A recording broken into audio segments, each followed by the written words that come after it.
Give me a hell yeah.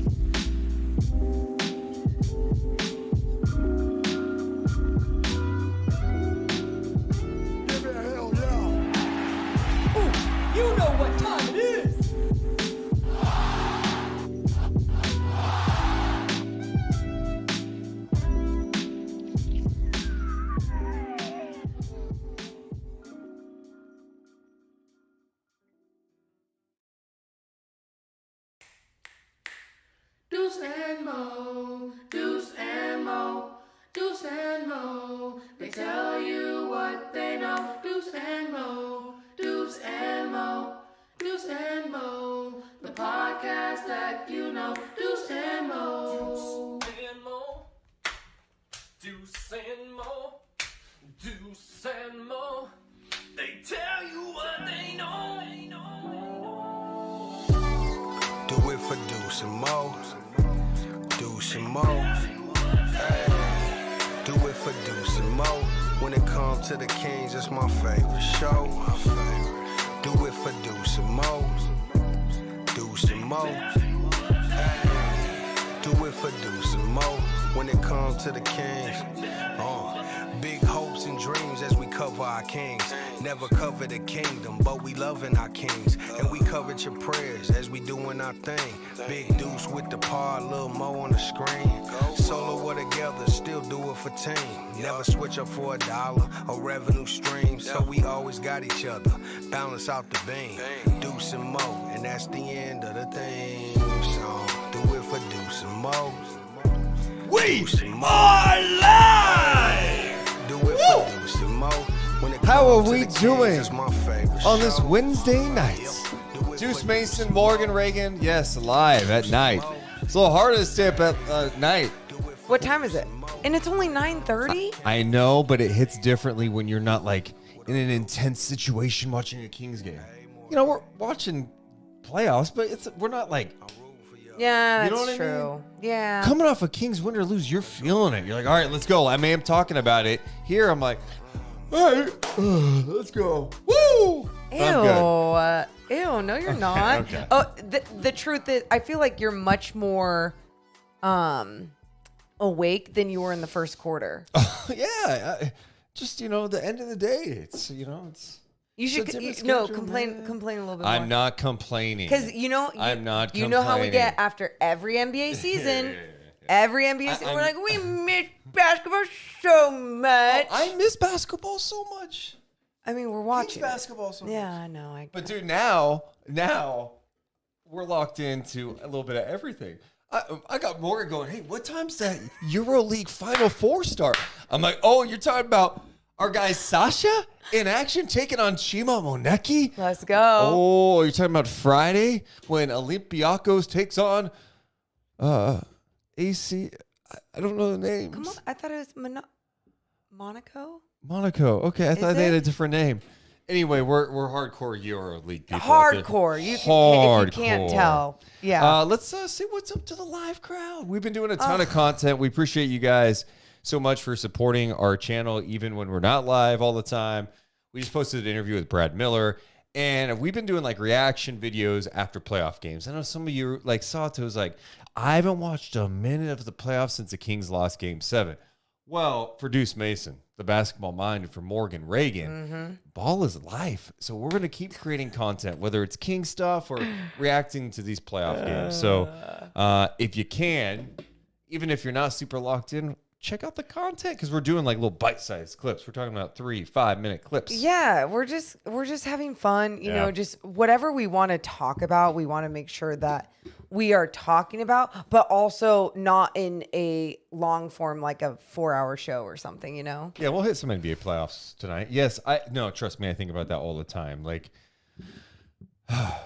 yes, no, we were talking about that today, and we'll start the podcast in a second. Yeah. It's been a while since we talked live. Oh my with God, you I'm guys. so excited you people are here. What's up, Adam? I will complain for you, Deuce. Doesn't even feel like the NBA now with the Kings, without the Kings. That's funny. What's up, Manny's in the house? Appreciate that. Mark, Jess, Johnny, Pandy, Zandy. What's up, Sato? Appreciate all you guys being here. What's up, Desire? Hey, Coach Nick, Jamar. Hey, Tina. Shane, what is up? Hi, everyone. What's up, E-Biz? Yeah, we're going to be talking about the All-NBA teams, too. They were announced today, so we'll talk about that. We got playoffs to get to. And, yes, Morgan, I do like the fact that it's not like, hey, you got to do 4 hours every single day. I know. It's just nice to come on, let's just chat. You know, it's Wednesday. Let's be chill. It's like, why not go on? Yeah. Why not? Why not? It's amazing. Yeah. And a lot just went down in that Warriors-Lakers game, too. AD left in a wheelchair? Correct.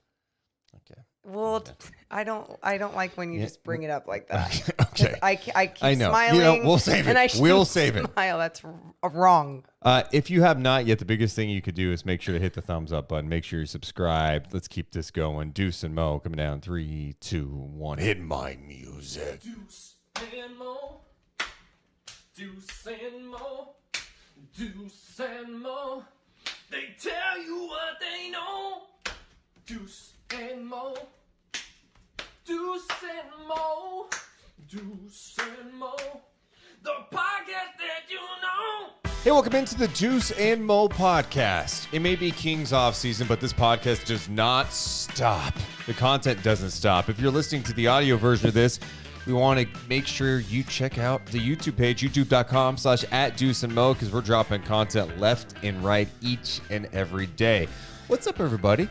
It's Deuce Mason alongside Morgan Reagan. We are recording this on a Wednesday night after the Warriors stay alive, forcing a Game 6. We'll talk some NBA playoffs today. We have to talk about the All-NBA teams being released and the Kings making some history with that, and the latest on Sasha Vezenkov. Morgan's calling me out on that. I can tell. Well, no, I'm only calling you out because you're the one that taught me how to pretty much say it the right way. I think I'm saying it the right way, but I'm No, hesitating. I just was watching his highlights, Vezenkov. and it's like if you really want to say it right, it's like Vezenkov. Well, we're going to have a Vezenkov. EuroLeague announcer with us at some point soon to talk all about Sasha. But a lot to get over tonight here on the podcast. Appreciate the live people hanging out with us. I could tell the lighting's good in this room because Morgan's face is very red today. And you're going, what's going on? It's not as red as it was earlier. No, and I have some color science lotion on too to make it less red. So you know how players during the off season, they like work on things. They want to get better. They want to get leaner. They want to get stronger. They want to improve their game. Morgan got micro needling done. RF micro needling. Is that what it sounds like? Yep, just like that. Just like that. Needles in your face. Dude, it feels like That's barbaric. little tattoo needles just going into your skin. And what it does is help produce more collagen because as you get older, you lose that collagen. And then it also helps like tighten the skin. So then like I won't need to do Kris Jenner shit when I'm 70. You know, I won't need to like facelift here and there, and I'll just be like, hey, thank goodness I did some RF microneedling when I was in my 30s. So that's why your face is red. Is it still red though? I mean, your cheeks are. I feel like my cheeks are always red. Yeah, a little flush. But yeah, I loved it. I hated it, but I loved it. And if anyone's looking to do something like great with their skin, it's so good for your skin.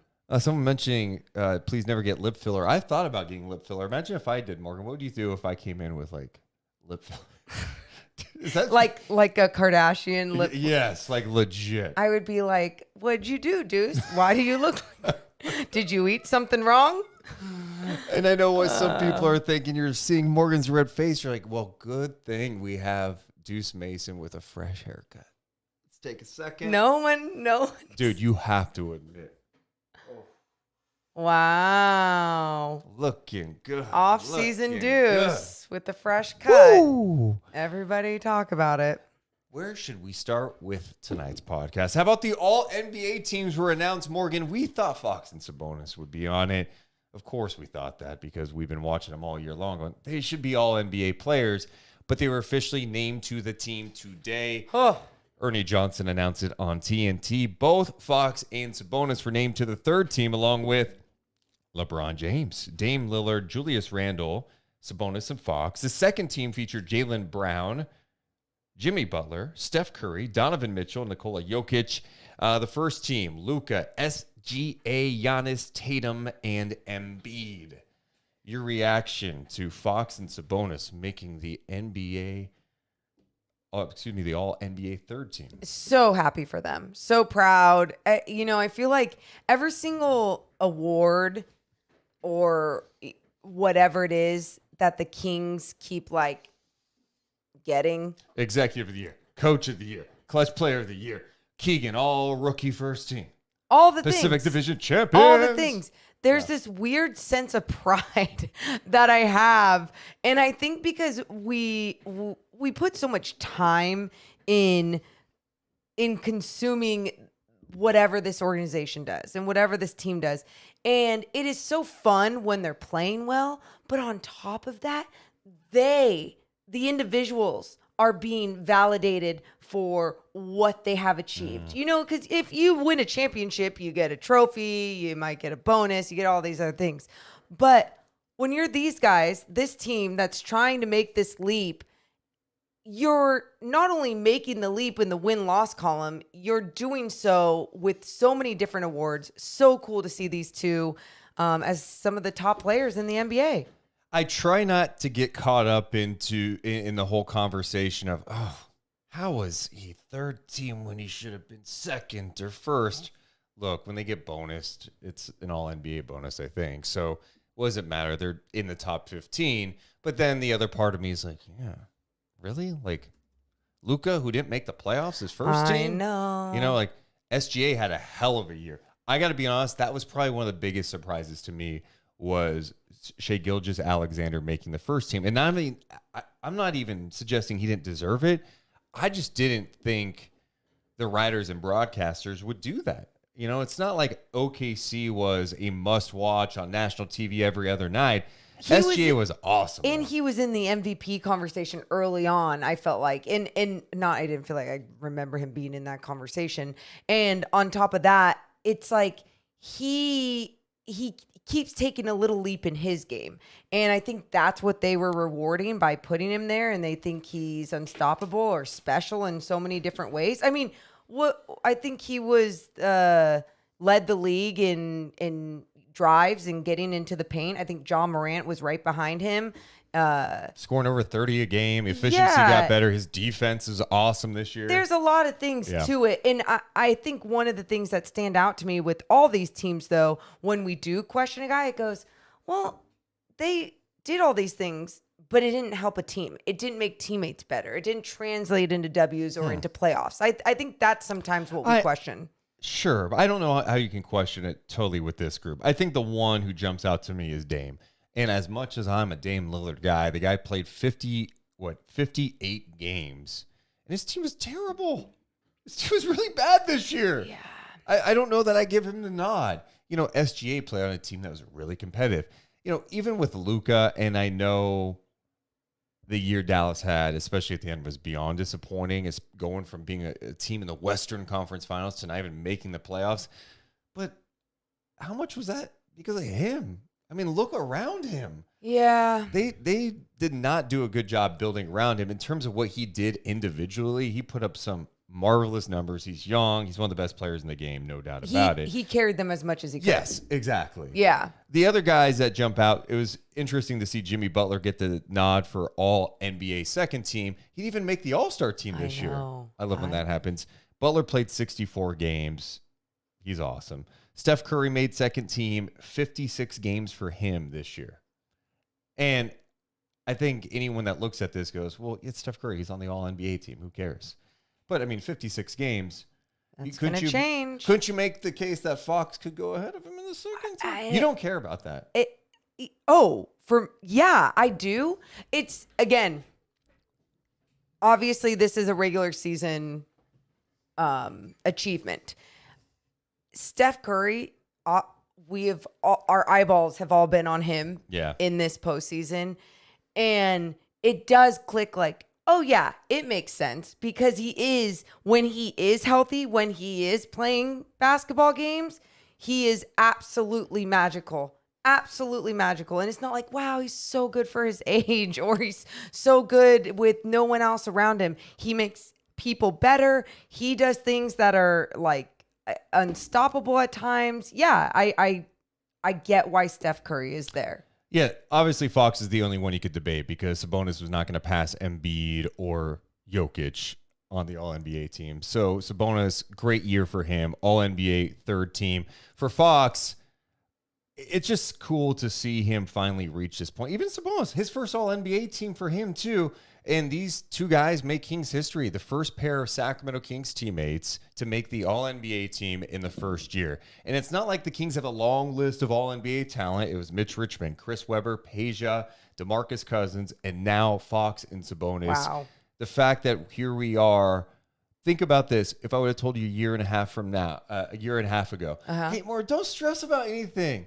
The Kings are going to have 2 top 15 players in the league at the end of next year. What would you say? You'd like, yeah, okay. I would be like, who do they get in free agency? Who do they trade for to get that? Because I wouldn't believe that it was even going to be Fox. I didn't think that he could take the jump that he did this season. But he did. And he did because the right pieces were also added around him as well. It's funny how that works. Right. Situational. Good things happen. I mean, good things happen too when good people are surrounding you, and you can feel that there are just so many good people, from the coaching staff to teammates, everyone. Well, the Kings absolutely have their respect. I know for so long Kings fans get upset. The national media is hating on the Kings. Oh, they get hated on. Well, yeah, you were bad for so long. Yep. This year, you can't really make that case when you clean up all the awards, the major awards pretty much, with Coach of the Year, exact, clutch player. Now this, it's a big deal. You're getting some respect now. Hey, one of the things that they didn't get respect on, I mean, which makes sense, but all defensive teams. Yeah, I think there is some case you could try to make that Davion Mitchell deserved at least some votes. But Marcus Smart didn't even make a team, so. Yeah. I mean, Davion doesn't play enough for me to put him on an all-defensive team, but for him not to get any votes is where you're going, what? Yeah. Tyrese Halliburton got a first-team vote, and he was like, wait, how? Even he was confused by that. Like, what the hell? Yeah. So next year it all changes for the All-NBA, by the way, because there's that minimum games thing where you have to play 65 games to qualify, and next year it's positionless. I love that. I really do, especially because the game has evolved into that, right? When you look at these All-NBA teams and you think about all the players in this league and how there's always going to be a debate on who should make what team, but at the same time, when you have to do it by position, it just limits you. It forces you to do something that maybe you don't want to do. So just a cool way to cap this whole season for the Kings is seeing Fox and Sabonis make All-NBA teams. And it's a big deal. It really is, especially when it hasn't happened a lot. And now it's like, all right, how do these guys elevate their game? We talked to Brad Miller on the podcast the other day discussing Sabonis in the postseason. And I thought his point about how teams defended Sabonis and how the teams will find the one weakness you have. You may do 15 other things perfectly. They'll find the one weakness. And that's how you learn. Like, okay, they will show you exactly what your flaw is. Expose. And then you have to go fix it. Yep. And we saw a lot of that in the postseason with Domas Sabonis. And I mean, I think too, Deuce, something that we were talking about earlier too is like, do we need to make a case for why De'Aaron and Sabonis are on the third team? Or it's like, some people might push back or argue it and be like just NBA fans that could be watching be like, I would actually pick so-and-so, or I would have picked so-and-so. I don't think Sabonis or Fox. I think Fox has more of a case of moving up than anything. Like that, I don't think you could. Like, think about some of the players who did not make it this year. Ja Morant. Fox had a better year than Ja. Yeah. He played more games than Ja. He just had a better season. Truth. Drew Holiday. Look, there's a case to be made for There's Drew Holiday. definitely a case. Did he have a better year than De'Aaron Fox? I mean, if you want to say Drew Holiday should have been on instead of Dame, okay, maybe there's some pushback there. Devin Booker probably didn't play enough for some people, but then you start digging deeper, and I don't know how voters looked at it. I don't know what the minimum was for voters around the league, but Devin Booker, it's not like he played that many. I want to double check his games played in this, because he played 53 games. Okay. Well, Steph played 56. LeBron played 55. It's not like these guys crushed Booker in that category, but there's got to be some cut off. The one that really surprises me a little bit is Jalen Brunson not getting enough love this year. And I know it's hard with guards, but he didn't make the All-Star team. Randall did. Yup. He didn't make an All-NBA team. Randall did. But every time I watch the Knicks, I'm like, they go when Brunson goes. Dude. He's kind of that stabilizing force. Even tonight, he plays 48 minutes tonight. Watching him earlier, I mean, just crazy the way that he leads a team, right? And he did that consistently all season long, and then was in the conversation for Clutch Player of the Year. It obviously was going to go to De'Aaron Fox, not only because of the numbers, but truly unstoppable when he was the dribble penetration into the paint. I mean, he would create, he would score, whatever it was. But yeah, Brunson being in that conversation, it's fair to make a case. And then you look at Anthony Davis. He played 56 games this year. He actually played one more game than LeBron. Right. Kind of crazy to think about, right? Yeah. But they probably gave the edge to Sabonis because of, look, he played so many games. I mean, led this the year. league in He was rebounding. awesome. Exactly. So, yeah, my biggest takeaway when I look at all these guys who made the team and guys who missed it, this league is just beyond talented. And the fact that you can have this much turnover, and whether that's injury or just other guys improving their games, it's wild. I mean, Markkanen had a great year. Didn't make the All-NBA team. Durant didn't play enough games for voters. Anthony Edwards, I thought he had a great year too. He did. Played 79 games. Showed a lot. Didn't make it. Bam didn't make it. So, obviously, there's some legit talent who didn't make it. But this league is stacked right now. And this is why the league's in such a great spot. I keep making the case. Add a couple of teams. Give me Vegas and Seattle. Come on. You have the talent right now to do it. Totally just do it. Just do it. Let's get to the chat. Appreciate you guys hanging out with us. If you have not yet, hit that thumbs up button. Make sure you're subscribed. Let's see here. Jeff Hardy Rules saying SGA made the first team, but not most improved player of the year. Laughing emojis. Okay. I mean, that's fair. I don't know. I guess I'd rather have all NBA than Hell yeah. most improved, to Hell be yeah. honest. I think his whole thing was just staying on the floor, right? With SGA, if he was healthy, there was no doubt he's going to be a good player, and he played this year. And that's what we didn't even know what OKC's plans were going to be with him, right? It couldn't have been hold him out again until we keep developing. So I'm glad that they did play him, and he took a leap in his game, and obviously was rewarded for it. Morgan, the next thing we got to talk about, Mike Brown went overseas to go see our guy, Sasha Vezenkov. Vezenkov. Why can't I get that? You're the one that taught me. What do I say? You say Vezenkov because that's what we've been saying forever, but it's you put it on a sheet for me. Vezenkov. Vezenkov. Vezenkov. Sasha. Vezenkov. His team just advanced to the EuroLeague Final Four. We'll be taking on a former King, Chima Moneki, in that game. Ooh. Anyway, Mike Brown was interviewed by one of the reporters out there, and he was asked about Sasha. And here's what he had to say. Vezenkov, what's your thoughts about him, and what do you see from him so far? Well, obviously, the way that they're guarding him, it makes it tough. You know, but when you guard somebody like that, you like that person on the floor because it creates a lot of space for everybody else. The way we play, he fits in really good. He shoots the three ball. He's got size. He's got toughness. He rebounds. And all those things are excited with the way that we play the game of basketball. So, like I said, we'll see how we'll let him finish out his season, and then we'll make decisions from there. So, to make the headline, are you going to make an offer to him, a good offer, in order to persuade him and sign him for the next season? Well, we'll let him finish his season out, and then we'll talk to him. But we've obviously been highly, highly intrigued with him. We made a trade to get his rights last year. This is the fourth or fifth time somebody from our organization has come over. Myself, our CEO, Martina, is here too.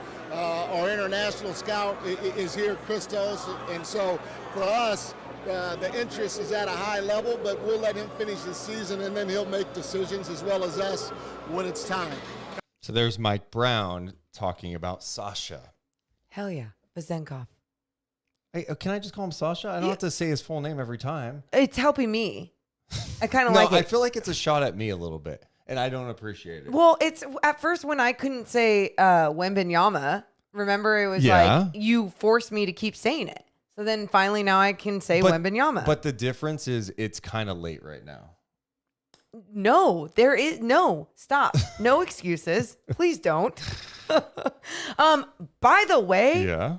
I love the shit out of that. I love that he was talking. I love like how excited he sounded about Sasha and what he could do by opening up the floor, just having another shooter out there. It's important. This league, it's all about the shooting. Yeah, I saw Sasha was asked by a reporter about Mike Brown being at the game, and he had some quote about joking that they have literally sent everyone but the mayor of Sacramento to come see him in person. So he's clearly feeling the interest from the Sacramento Kings, but he's got some things to think about too. I mean, I think it goes to some of the same conversations we had about him last year.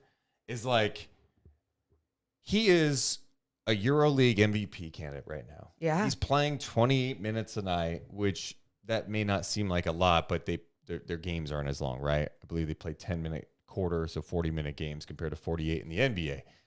He's got a big role, right? He's an important piece. You come to the NBA, and yeah, you're going to be a part of a team, but it's clear who the guys are on that team. Mm-hmm. It's Fox and Sabonis. Who's the number 3? Could change next year. I mean, I think sometimes the number 3 this season just depended on the night. Some stretches it was Kevin Herter. Some it was Keegan. It was Malik. It was Harrison Barnes. But I have zero doubt he would play well with Sacramento. You see how he shoots? The quick release. He's got good size. Quick release, high release. I mean, as soon as he gets that ball in his hands, it's boom. It's not even a second that he's really even taking the ball down. It's not a lot of space he needs. Yeah, his size. His off-ball movement, you see his ability to cut and move without the ball. I'm like, okay, I could see a little connection with Sabonis. That'd be nice. As far as his role, is he a starter? These are things he's probably going to think about. Sure. Am I coming over with a chance at a starting job? Right. It's a big move. No, it's a huge move. And at least the Kings now have given him more of a reason with everything that they did achieve this season as a team. Yeah. I mean, like we said, all these awards that are coming out, I'm sure he's seen that, and it's like, oh, great, I could play with this team. Well, when we talked to Brad Miller, and he had the opportunity to go to Sacramento, it was Sacramento or one other place, and he was like, let's go to Sacramento. I love the way that those guys play.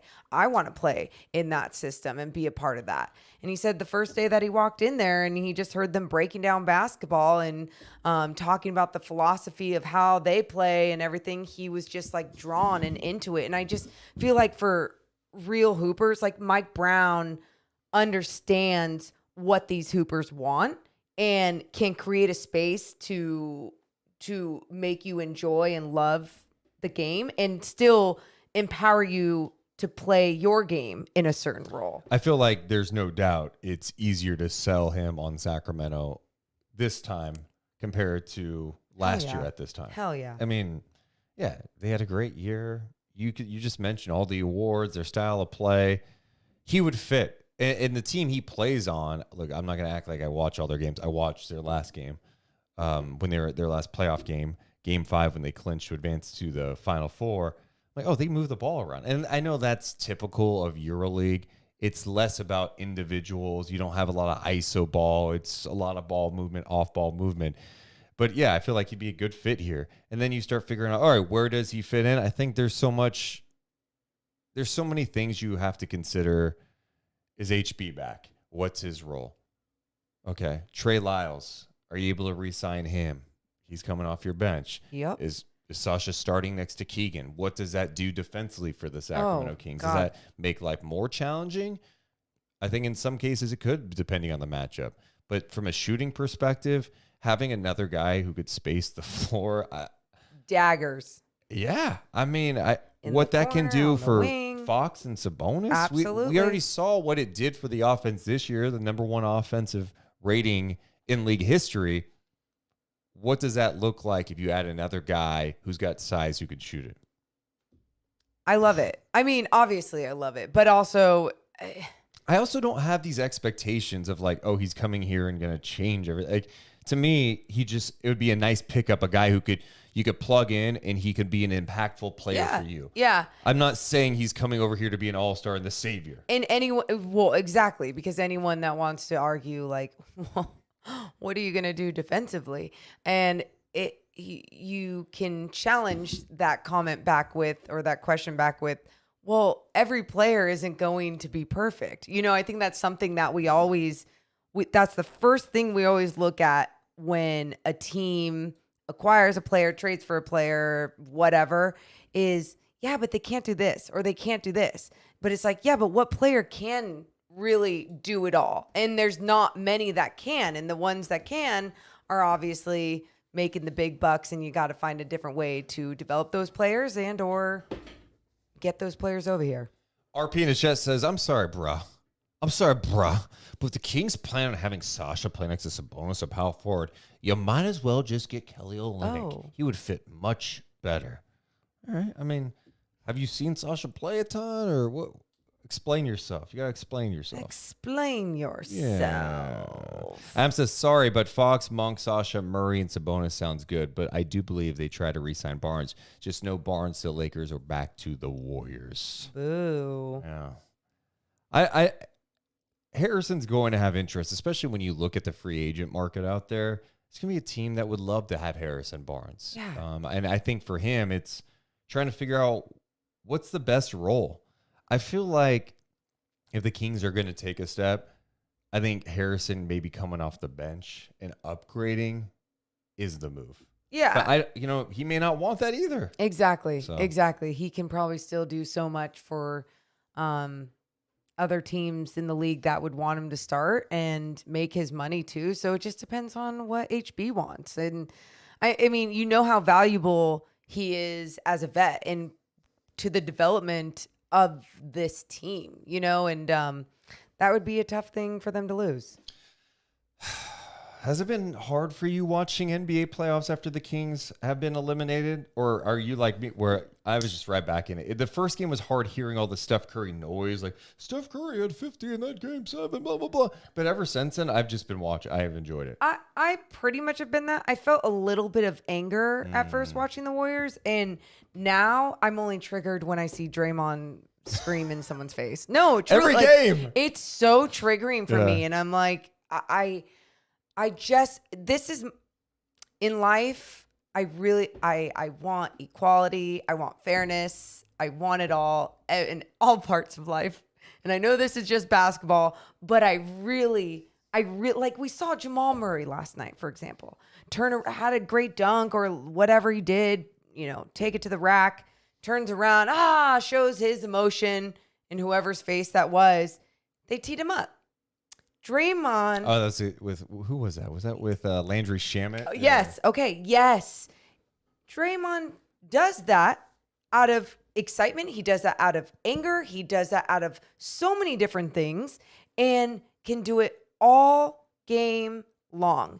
And it's frustrating as someone that watches going, well, that's not fair. Here's my pushback, though. Yeah, that's fine. That's fine. Draymond plays with a competitive spirit. I'm not gonna say all the time because when the Warriors didn't have Steph and Clay and they were hurt, he lacked a little motivation, fire. But when it's meaningful basketball, he is engaged. He's competitive. He's talking trash. And I think in some ways they respect that. As long as he's talking to them with respect, they can be like they can handle it. There is a benefit to him doing it all the time. Because they're not going to call it. He's begging them at the start of games to give him a technical. They won't do it. I know.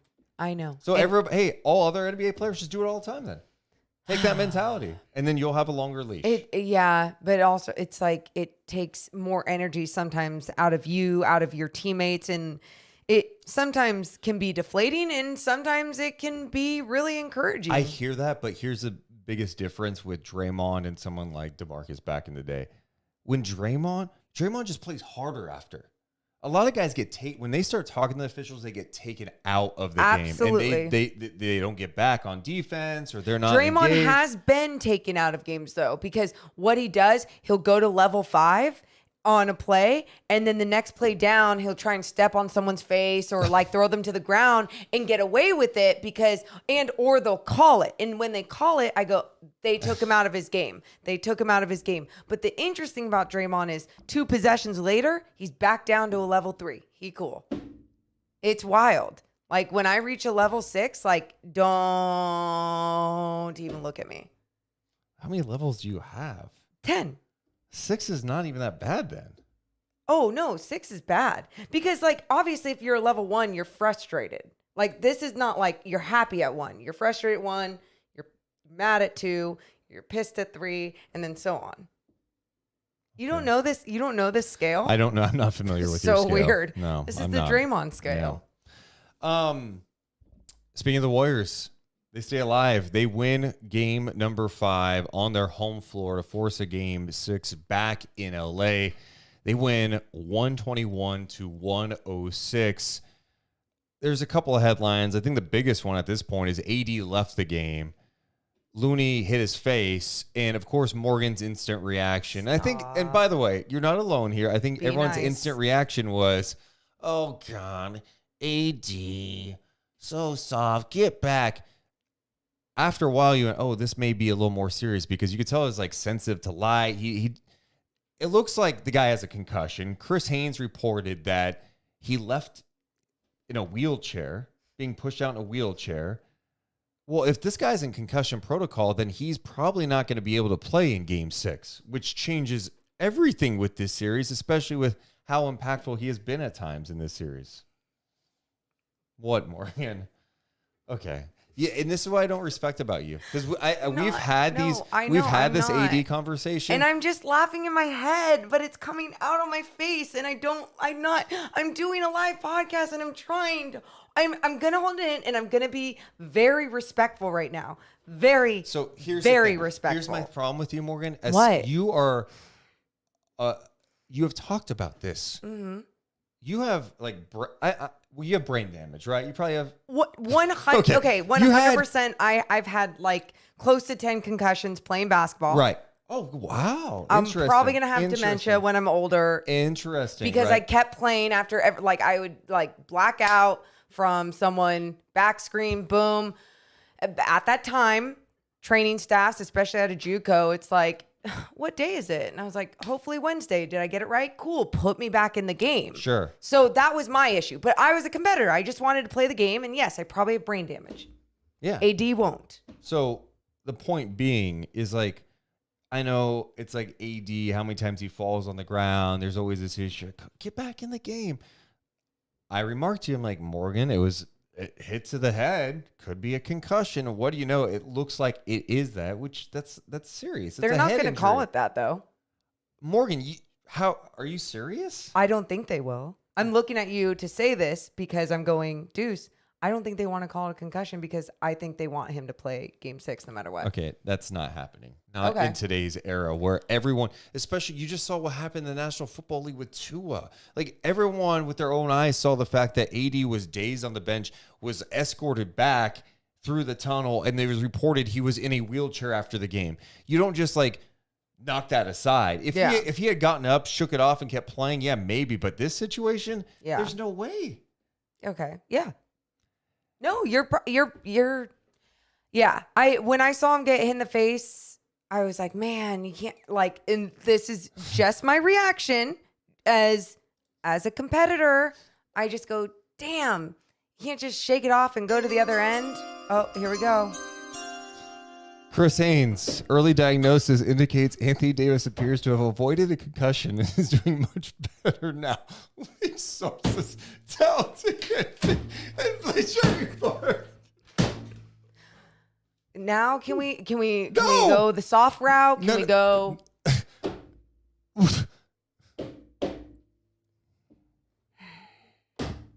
Timing impeccable. I can't. Is that a real tweet? Sure. I don't know. Is Haynes verified? I don't know. Yeah, okay, he is. Okay. Does that mean anything anymore? I mean, one, okay, can we acknowledge this real fast? So now let's talk about it seriously. Yes. Good. I'm glad he's okay. I'm so glad that he gets to play in the next game. Yes. No, are you glad he's okay? Oh, yeah. No. And I'm glad.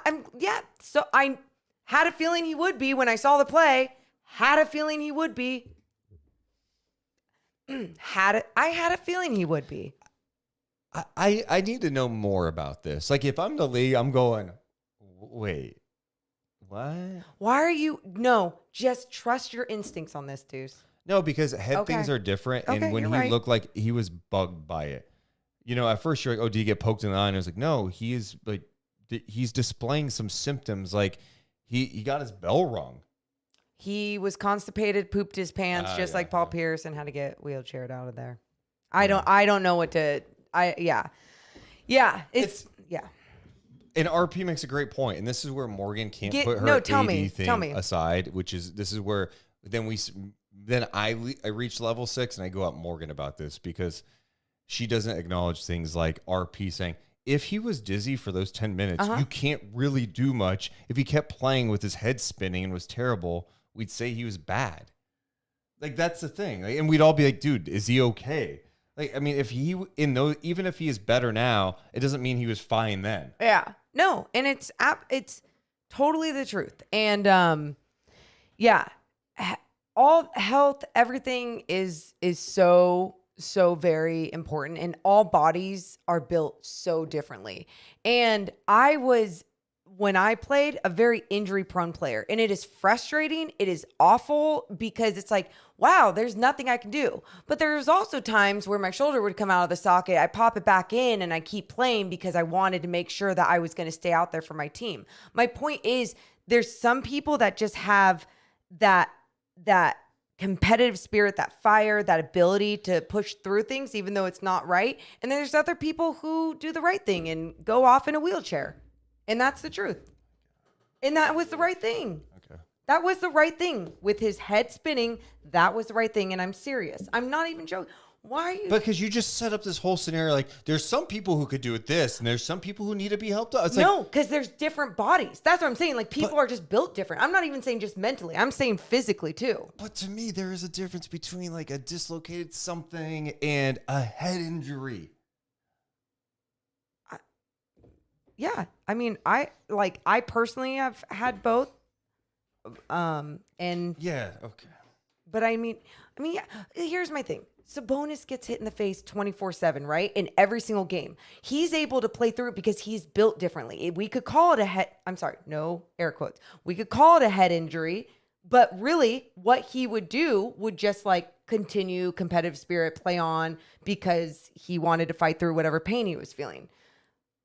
Anthony Davis was feeling some sort of pain or dizziness or whatever it was that he just felt like he couldn't push through. And that is the story of Anthony Davis's career too. But he's an incredible player, so he's lucky that he has that going for him, right? Well, I'm just glad that he's going to be ready to go for Game 6. Me too. I'm very glad. And he needs to step up. And did he have a big game last game? Remember, we've been kind of trying to keep track of this. Yeah, no, he's been really good lately. Yeah. No. Remember, we say he has one good game, and then usually on that next game. I mean, that was early in the series. Yeah, I mean, since the Lakers took a 3-1 lead, I mean, he's 30. He had the one bad game, which was Game 2. And he had 11 points, 7 rebounds, 4 assists. Tonight in 32 minutes, 23 points, 9 rebounds, 3 assists, 3 turnovers. No blocks, for AD. right? Or one block? He was not credited with a block in there. Okay. I mean, I think the Warriors have found something trying to pull Anthony Davis away from the basket, run more pick and rolls. It's what all Warriors fans have been begging for. Stan Van Gundy's been saying on the broadcast, like, just run these Curry pick and rolls, right? The Lakers try to switch a little more. Tonight, though, was so much more about the Warriors going, we have to play fast. This Golden State team is just different at home. And I know they had that bad Game 6 loss at home to Sacramento in the playoffs, but you saw during the regular season, you saw it at times during this postseason. They get going, and you're like, oh, damn, they feed off of that. And then they go on the road, and they're turning the ball over like crazy, not playing discipline. Tonight, they push the pace. They just vibe on their home floor. And when they push the pace, there's just nothing like it. It's not even the way a defense cannot get set up in time to take care of everybody on that offensive end. But it's also that rhythm that they get in on that offensive end when they feel hot. We saw at the end of the second quarter, going into the half, I think it was Steph Curry hit a big shot, whoever it was, they go up by even more. And it was just like that cushion that they were building. You could feel the deflation of the Lakers right there at the half, thinking that they were going to come back strong. Warriors started off strong in that third, but then made a lot of mistakes. Weren't making any threes. I think they were 0 for 9 from three-point land. 5 turnovers, I think it was, in that third. But the Lakers just weren't capitalizing on their mistakes. And with the Warriors, if you're not capitalizing on their problems, you're just going to screw yourself over. And they need some other guys to step up. You know, Poole has been a disaster in the playoffs, and you hope he can get it going at some point. He got off to a nice start in this game, but faded. And then, of course, his defense just has not been good enough. He ends up playing 23 minutes tonight, but 11 points, 4 assists for him. Wiggins was massive tonight. GP2 was massive for them in this game tonight. So then you add in Draymond, who got off to a quick start scoring the ball.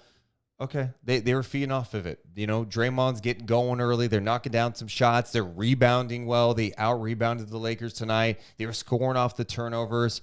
If they can play at that pace, all right, they're going to have a chance.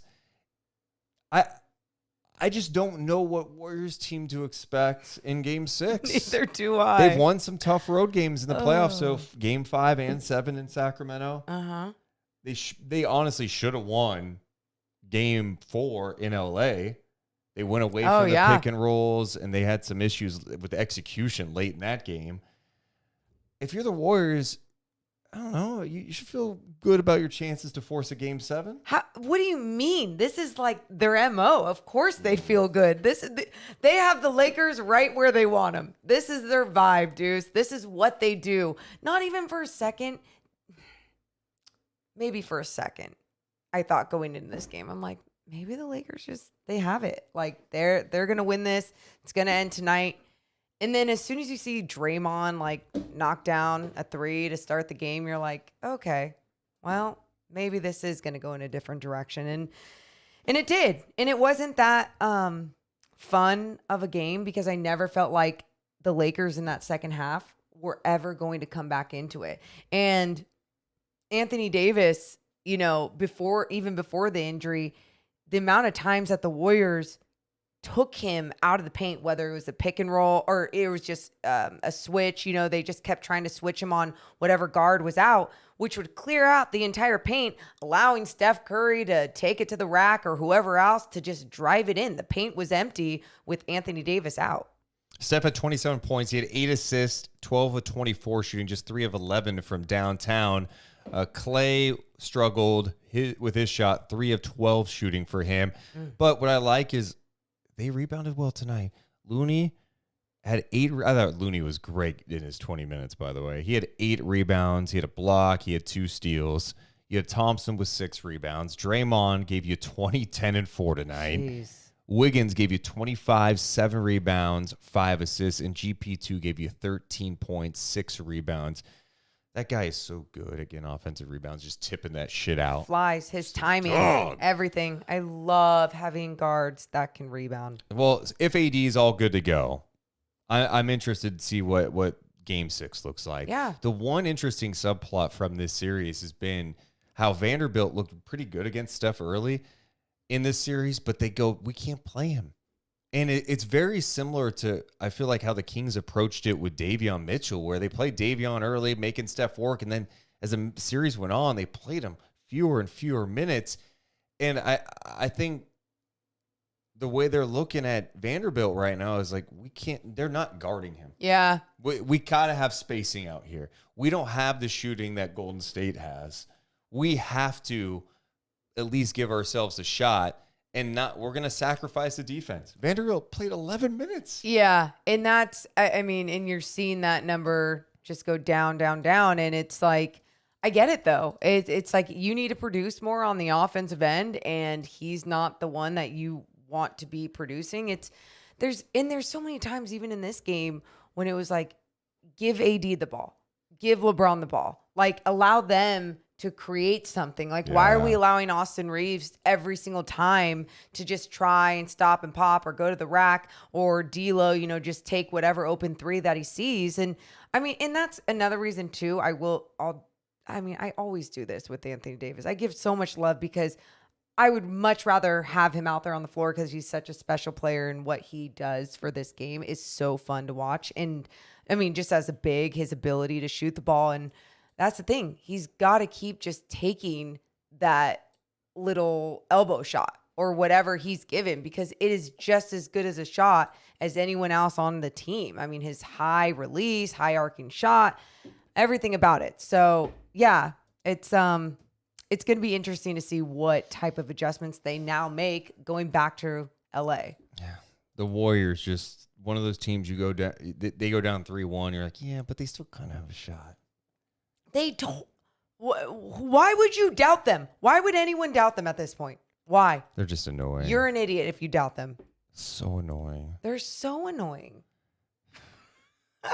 But they're also like, Steph Curry is so fun to watch. No, I hate him. He is. I hate him. He's so fun. Just beautiful magic out there on the basketball floor. My God. The other game tonight, the Knicks survive. They force a Game 6 to beat Miami 112-103 at Madison Square Garden. Jalen Brunson is a dog. This guy played the entire game. He played 48 minutes. He scored 38 points. He had 9 rebounds. He had 7 assists in this game. Quentin Grimes also played the entire game. Yes, he 48 did. minutes. And he had that one sequence where it looked like he hurt his knee. And you're like, is he going to be okay? He's limping around. And then pick Jimmy Butler. It was 4-on-5. And then you see Grimes just guarding Butler. And we're like, Butler, go at him. He's limping. And instead Grimes picks him and gets the ball. That's like an all-time dog moment. By the way, it for Quentin totally Grimes. was. The guy's limping. Like, he looks like he's hurt. Is he going to be able to? Is he going to walk off the court? And then he picks Jimmy Butler. And what a crowd too. I love that crowd when it pops. It is so fun to watch those I think games. we all want to see a Game 7 at Madison Square Garden. Oh, hell yeah. That would be amazing. Yeah. No, especially between two teams. We talked about this the other day, talking about these two teams that just like they grind it out. Yep. You know, they're just dogs. They're out there just playing some physical. I was like trying to think of, I was going to say I can tell hard. you're struggling. I was going to say hardcore, and I'm like, what? No.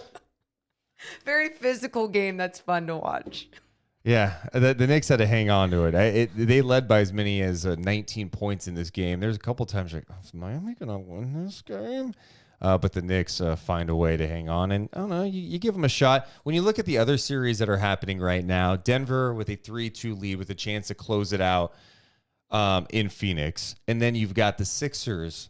The Sixers take a 3-2 lead on Boston. Crazy. That one. Are both the Suns and Celtics dead? I feel like the Suns are. You know, DeAndre Ayton, by the way, questionable. God, going into the next game. He's just not giving enough. Questionable. That sucks for them. Obviously, if they had CP3, just another weapon.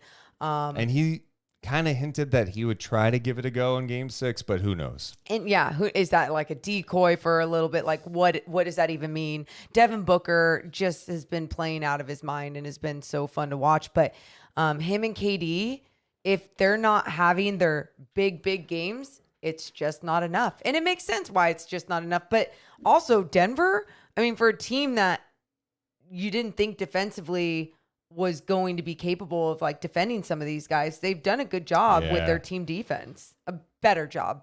Yeah, last night specifically, I thought KCP and Aaron Gordon did a great job on Booker, who was on an absolute tear. Mm-hmm. Games 3 and 4, he missed combined 9 shots, I believe. And last night he still got his, but he was not as efficient, and they made him work. They got him frustrated. Jokic is just out of this world. And I'm with you on Phoenix. Like, they need KD and Booker to play out of their minds to have a chance. You can't count on Ayton. You've already dismissed it. Chris Paul's not there, and even if he is there, I'm not counting on Chris Paul anymore. And then the depth, you know, I like Okogie's energy. The guy can't make a shot. And he's getting open looks, can't knock down a shot. Corner threes. Shaman, he had the one game where he got it going, but he's been really inconsistent. TJ Warren, I think it's unfair to put anything on a guy who's been out of the league for 2 years with injuries. Yeah. Who else is stepping up? Terrence Ross can be streaky and could get it going. They don't have enough. And Denver, they're the team right now that I'm most impressed with. When they're right, it seems like they've got the pieces necessary. You've got a skilled big in Jokic who can do everything. Mm-hmm. He can score on anybody. His passing. He does everything out there, right? And they play some disciplined basketball together as a team. Yes. Porter, when he's knocking down shots, disgusting. Murray, when he's in control. And healthy. But I really like their depth. I love Bruce Brown, what he provides. Oh, God, yeah. He's a dog. And he can score a little bit, too. He had 25 off the bench. KCP has the experience, a pesky defender who's capable of knocking down the three. Aaron Gordon, what he does defensively. The rookie. Christian Brown, man. Dude, that guy. He's strong. He can defend. The best posture I've ever seen. Yeah. Truly. Just like straight up. He's really strong. Yeah. No, he's strong. He knows how to stay vertical. It's been fun to see him make a little bit of an impact too here in the playoffs. Yeah.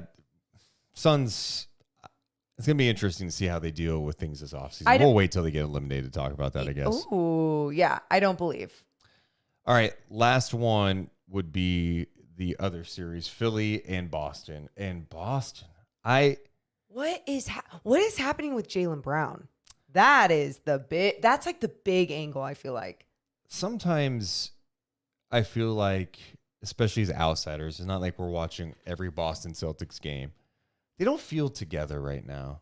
And Jalen had some things to say after game 4. And then game 5, it didn't seem like they really got him the ball enough. And the things that he was saying was basically like either they need to get me the ball more or I need to demand it more. Yeah. that didn't happen. It didn't happen. And it's like, and he's not wrong because that needs to happen. And Jason Tatum also needs to get his shots up. But I feel like sometimes when he's not making them, it's his shot selection isn't the best for the team. I know we all go, oh, well, I mean, wouldn't you rather have Jason Tatum shooting it over anyone else? No, he can also create. Be that guy that's, taking it to the rack and finding the open man in the corner. And that's not knocking down. Like when their ball movement is crisp and it's just looks great, goes into Al Horford, pops back out. That's when their offense looks their best. Well, Horford's not knocking down shots right now. Nope. 3-point shooting hasn't been there. Yeah, it doesn't look great right now. And it seems like, Joe Mazzulla is not getting a lot of love right now from Boston Celtics fans. They're frustrated with him. Yeah, I thought he did desperate things. He just randomly put Peyton Pritchard in that game yesterday. And I'm like, I don't know what you're trying to do here because we haven't seen him at all. You kind of went away with him from him completely, and you just throw him in there. It's not like you put him out in blowout, and it's like, hey, like the Lonnie Walker situation in LA where he went in during a blowout, competed, knocked down some shots, and you went, you know what, we're going to give him a look in a future game, then has a nice game. He kind of just, let's just try this, and that didn't work either. I don't think they're done, and I think mainly it's because of Philly's track record. I go, we'll see. Oh, we'll really? See. Yeah. Now, Embiid is just magical. Absolutely. And I thought his performance in Boston was awesome. I mean, it was an MVP performance. Yeah. You go, that's why you won the MVP, because you play that level. Good luck with anybody. And then obviously when James Harden has one of those games where you're just like, how is he doing this at this level still where people just can't stop him and he's just creating on a whole different level? They have the right pieces, but we've also, like you said, track record not only with them, but with Doc Rivers, we've seen this before. Right. And there's still pressure. I mean, look, you're up, but you still have to close it out. You don't want to go play a game 7 in Boston. No, you don't. But, that Tyrese Maxey had a nice game. Harden's had some nice moments after it's been up and down for him, but it seems like it's coming together for Philly. And maybe it's one of those things that like Doc can outcoach Mazzulla because it's his first time being a head coach in a postseason. And how would you feel about a Jokic Embiid showdown in the finals? I mean, wouldn't you be down for that? Oh, I would love that. Would the casual NBA fan be down for that? You know what? I don't care because it's not my thing to care about the casuals. I'm not a casual. Care. I'd watch any NBA Finals match. I can tell you the matchup I don't want to see. What? I don't want to see Miami. I know you don't, but I would still be down. I don't want to see Miami. I would love to see Gabe. Get in there, Gabe. You get in there. I'm watching, but you're not excited. You're not, oh, Miami's in the finals. I'm not juiced for that. That would be me. I'm juiced for. Are you kidding? This season? If we got a Lakers Heat repeat. Oh, I hate the bubble championship? No way. I'd be down for anything.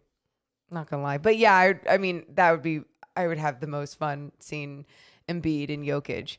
I don't need the Warriors. I don't need the Lakers.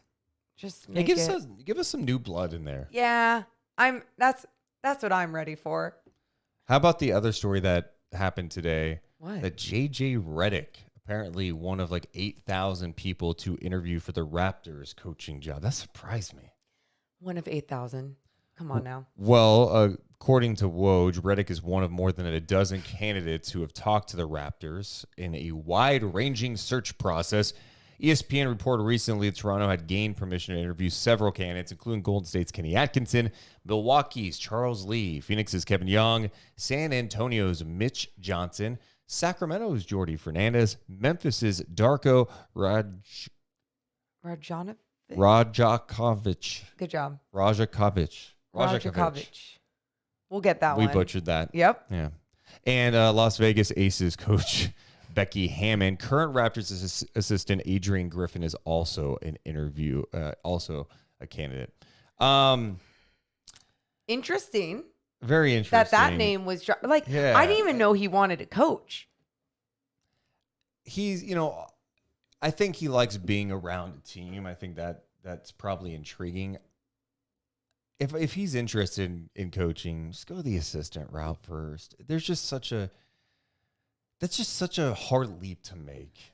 I agree. And then the other real issue is just like there's just so many those candidates. There's so many guys who have been and women who've been putting in work for years and years to try to get a gig, and it's like some execs going, "Hey, I listened to JJ's podcast, and man, that interview he did." I love JJ Redick. I know. And Kings fans don't like him because of how he talked about the Sabonis Halliburton trade. I don't know, man. I just think maybe going the assistant, if you really want to commit to doing it, and he's agreed.